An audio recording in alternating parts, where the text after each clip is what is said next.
अस्सलाम वालेकुम। मैं अमजदुल्ला खान, स्पोक्समैन MBT। जैसा कि आप लोग जानते हैं कि आज से कुछ दिन कबल यानी रमज़ान शुरू होने से पहले का जो जुमा था, मैं मस्जिद रहमत आलम हुसैनी आलम में नमाज़ पढ़ने का इत्तेफाक हुआ। और मेरी एक आदत है कि मैं जहाँ पर भी नमाज़ पढ़ता हूँ वहाँ के मौज़न और इमाम की कैफियत लेता हूँ। तो क्योंकि हमारे मसाजिद में और हमारे माशरे में जो इमाम और पेश इमाम हैं, ये एक बहुत अहम रोल अदा करते हैं लोग, लेकिन इनके बारे में कोई नहीं सोचता है। मुसल्ली ये सोचते हैं कि मस्जिद की कमेटी की ज़िम्मेदारी है कि उनके बारे में सोचना। हम जुमे में एक बार चंदा दे देते हैं और चंदे में से देना। शहर के कई ऐसे मसाजिद है जिसको कोई आमदनी नहीं है, जो बंजारा हिल, टोली चौकी, मेहदीपट्टनम के ऐसे इलाक़ों में कुछ लोग जो है NRIs उसको पैसे देते हैं मसाजिद को, लेकिन जो दूर दराज जो शहर के अंदर उन ऐसे इलाक़ों में जो है वो वहाँ के कमेटियों को ज़्यादा आमदनी नहीं रहती। और एक हवा रहता है कि हुकूमत की तरफ से जो है जो स्टाइफंड आ रहा है इमाम और मौज़न के लिए, जबकि आपके पूरे तेलंगाना में तकरीबन 40,000 से ज़ायद इमाम और मौज़िन हैं, लेकिन सिर्फ 5 या 6,000 इमाम मौज़िन को सरकार की तरफ से स्टाइफंड आता है। तो ऐसे कई इमाम मौज़िन हैं जिनको जो है मस्जिद की कमेटी भी तनख्वाह नहीं दे सकती और जो सरकार के स्टाइफंड पे भी नहीं है। तो ऐसी जब मैं गुज़र रहा था, जब बात किया तो अचानक मुझे मालूम हुआ ये हमारे हाफ़िज़ मोहम्मद मक्की ख़ान साहब हैं। आप जो है मस्जिद रहमत आलम के इमाम, मौज़न, ख़तीब यानी 3 की ज़िम्मेदारी है। तो आप मुझे ये बोले कि मुझे 6 माह से मेरी सैलरी नहीं मिली। तो फिर मैं हमारे उस मस्जिद की कमेटी के सदर हैं, खिदमत गुजार है, और आपकी ही प्रॉपर्टी में वो मस्जिद कायम की गई है। आपके ससुरे की प्रॉपर्टी थी, वो उसमें जो है मस्जिद को बना दिया। 2014 में ये मस्जिद का क़याम अमल में आया। इसकी संगे बुनियाद हमारे मुफ्ती अज़ीमुद्दीन साहब जामे निज़ामिया इसकी संगे बुनियाद रखे थे। आज अल्लाह के फजल से बन के डबल स्टोरीड है, उसमें मदरसा चल रहा, टेक्निकल कोर्सेस है कंप्यूटर वगैरह के, और एक फैमिली काउंसलिंग सेंटर है उसमें। तो हमारे डॉक्टर इमाम तहसीन साहब के भी बहुत खिदमत है। फिर मैं इनसे पूछा तो बोले भाई 2014 से जो है हम कहीं से करके दे रहे थे, क्योंकि एक तो हमारे कोई फंडिंग नहीं है और हमारे कोई आमदनी नहीं है। मैं और मेरे कुछ दोस्त अहबाब हम लोग इसको कंट्रीब्यूट करते। तो मैं अपील किया था कि हाफिज़ साहब को बुलाकर बेचारे आ रहे नहीं थे। तो बोला देखिए हाफिज़ साहब, आप मीडिया में नहीं आना चाह रहे हैं, आप अपनी हालत नहीं बयान करना चाह रहे हैं, कम से कम जो है अगर मैं आपका वीडियो डालूँगा तो ये वीडियो देखकर हर मुसल्ली अपने इमाम की कैफियत लेंगा जाके। तो अल्लाह के फजल से ये हो रहा। जब से मैं इनका वीडियो डाला, कई मुसल्ली हजरत मुझे फ़ोन करके बोल रहे हैं भाई आप बहुत अच्छा अवेयरनेस किए कि हम हमारे इमाम से, हमारे मौज़न से, हमारे ख़तीब से हम पूछ रहे हैं। तो बहरहाल अपने इमाम का और जो आपकी मस्जिद का इमाम है और जो आपका मौज़न है और जो ख़तीब है, ये तीनों की ज़िम्मेदारी सिर्फ मस्जिद की कमेटी की ज़िम्मेदारी नहीं है। जितने मुसल्ली है जहाँ पर नमाज़ पढ़ते हैं, ज़रूरी नहीं है कि मैं एक बार की नमाज़ पढ़ के भी मैं निकल गया, तो मैं अगर एक टाइम की भी नमाज़ पढ़ रहा हूँ मस्जिद में जाके वो इमाम के पीछे, तो वो मेरी भी ज़िम्मेदारी है।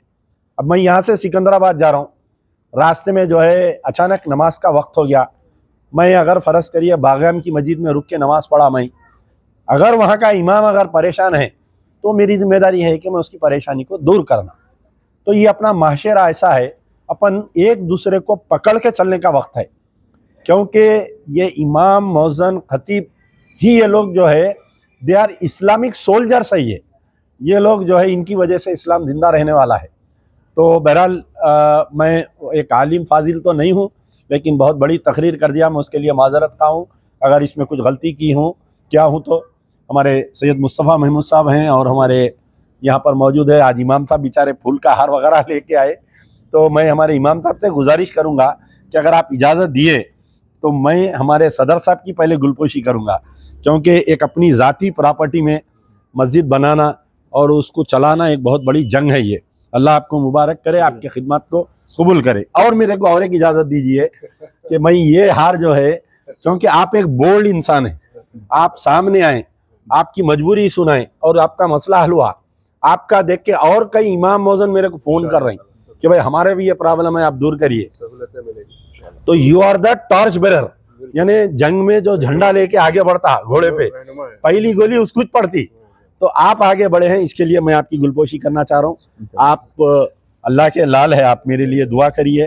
اور ان تمام حضرات جو آپ کی مدد کی ہیں ان تمام کے لیے ماشاءاللہ ماشاءاللہ. دیکھیے آپ, یہ ایک امام کی طرف سے تحفہ ہی ہے. تو بہرحال آپ ان تمام حضرات جو آپ کی مدد کی ان کے لیے دعا کریے. اور کوئی ایسے امام موزن خطیب ہے جو ان کے گھر کے حالات ٹھیک نہیں ہیں تو وہ لوگ میرے سے پرسنل آ کے بھی مل سکتے ہیں. اگر وہ ویڈیو میں نہیں آنا چاہ رہی, کچھ مجبوری ہے ان کو, تو بند کمرے میں ان سے بات کرنے کے لیے راضی ہوں. یا میرے کوئی جاننے پہچاننے والے ہیں یا میرے سے فون پہ بھی بات کر سکتے ہیں. میں آپ کے دوارا دعا کریے انشاءاللہ. الحمدللہ رب العالمین. اللہم صلی علی سیدنا محمد وعلی آل سیدنا محمد وبارک وسلم. اللہم انت السلام ومنک السلام. تبارك ربنا وتعاليت يا ذا الجلال والإكرام. ربنا آتنا في الدنيا حسنة وفي الآخرة حسنة وقنا عذاب النار. آمين. اللهم ربنا تقبل منا الصلاة والصيام والقيام واحشرنا في زمرة خير الأنام. اللهم اجعلنا من عتقاء شهر رمضان وأجرنا من النيران بحرمة شهر رمضان. اللهم إني أسألك العفو والعافية في الدين والدنيا والآخرة. اللهم رب ارحمهما كما ربياني صغيرا. اللهم ربنا اغفر لي ولوالدي وللمؤمنين يوم يقوم الحساب. یا اللہ یا رحمان یا رحیم یا کریم, اے میرے مولا پاک پروردگار عالم, اے رب ذوالجلال ہم سب کے گناہوں کو معاف فرمائیے. یا اللہ ماہ رمضان المبارک کی برکتوں رحمتوں نعمتوں سے ہم سب کو نواز دیجیے. یا اللہ ماہ رمضان المبارک کی برکتوں نعمتوں رحمتوں سے ہم سب کو مالا مال فرمائیے. یا اللہ بالخصوص محترم علی جناب امجد اللہ خان صاحب کو صحت عطا فرمائیے, صحت کاملہ عاجلہ شفا عطا فرمائیے, روحانی اور جسمانی تندرستی عطا فرمائیے. مولا انہیں ہر چھوٹی ہر بڑی بیماری سے ان کی حفاظت فرمائیے. یا اللہ ہر بیماری, ہر بلا, ہر وبا, ہر پریشانی سے, ہر مصیبت سے, ہر آفت سے, ہر بلیات سے ان کی حفاظت فرمائیے. مولا حاسدین کی حسد سے حفاظت فرمائیے. مولا ظالمین کے ظلم سے حفاظت فرمائیے. مولا جلنے والوں کی جلن سے حفاظت فرمائیے. مولا بد نظر سے حفاظت فرمائیے.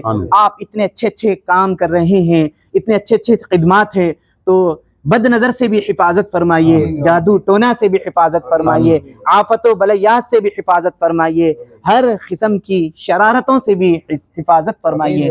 مولا ہر قدم پہ ان کی حفاظت فرمائیے اور ان کے جو بھی جتنے بھی خدمات ہیں اس کو قبول فرمائیے. مولا اس کا ثواب جیسی شان ہے آپ کی اس شان کے مطابق اس کا ثواب عطا فرمائیے. یا اللہ ہم سب کو ماہ رمضان المبارک کی برکتوں رحمتوں سے نواز دیجیے. یا اللہ ہم سب کا خاتمہ بالخیر فرمائیے. یا اللہ ہم سب کو ایمان کی دولت سے مالا مال فرمائیے. یا اللہ ہماری اس ٹوٹی پھوٹی دعا کو اپنے فضل و کرم سے پیارے محمد مصطفیٰ صلی اللہ علیہ وسلم کے صدقے و طفیل میں قبول فرمائیے. اور محترم علی جناب امجد اللہ خان صاحب کی ایک اپیل پر جو ہے ایک بہت بڑی سی رقم جمع ہوئی ہے. الحمدللہ 75,000 روپے جو ہے میرے اکاؤنٹ میں آئے ہوئے ہیں. تو میں جو ہے امجد اللہ خان صاحب کا بے حد شکر گزار ہوں, اور جن جن لوگوں نے تعاون کیا ہے ان کا بھی شکریہ ادا کرتا ہوں. بہت سے ایسے حضرات ہیں جو میسیجز میں دعا کے لیے بولے ہیں, ان کے جو بھی جائز مقاصد ہے اللہ تعالیٰ اس مقاصد کو پورا فرمائے.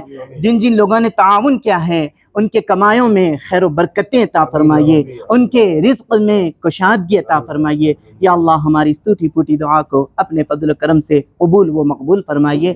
بفضل سبحان ربک رب العزت عما یصفون وسلام علی المرسلین والحمد للہ رب العالمین.